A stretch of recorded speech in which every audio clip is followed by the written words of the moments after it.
Manchester United are prepared to delay a move for Brighton midfielder Carlos Baleba until next year. United have not completely given up on signing the 21-year-old before the transfer window closes on September 1, but senior sources concede a deal is unlikely. External sources have suggested a deal this summer is too difficult.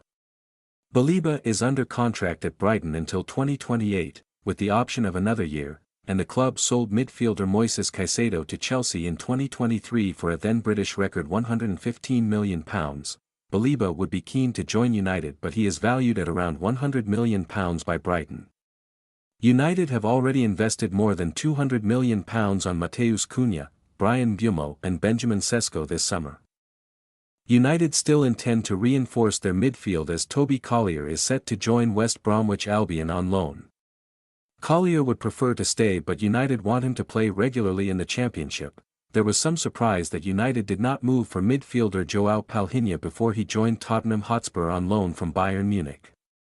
Palhinha, 30, played under United head coach Ruben Amorim at Sporting, excelled in the Premier League with Fulham, and United have recruited 3 players from Bayern within the last 3 years. Agency sources said United would prefer to permanently sign a midfielder rather than bring one in on loan. Spurs have an option to buy Palhinha for £27 million. An obstacle to United bolstering their midfield remains Casemiro. The men previously reported that 4 different figures were given a mandate to sell the 33-year-old, but he is set to see out the final year of his contract. United have not received any concrete offers for Casemiro, who would have to be sold for £15 million to avoid a loss under the Premier League's profitability and sustainability rules. Casemiro's contract expires next year and United have the option of an additional year but will almost certainly ignore it.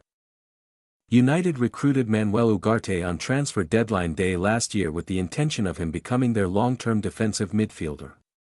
However, the £50.75 million signing has underwhelmed and lost his place to Casemiro towards the end of last season. Ugarte, 24, had a mixed pre-season, shining against West Ham United in New Jersey before struggling against Everton in Atlanta. Ugarte started in 2 of United's 5 pre-season games. Amorim has to decide whether to play Bruno Fernandes with Ugarte or Casemiro in United's opening Premier League fixture against Arsenal at Old Trafford on Sunday.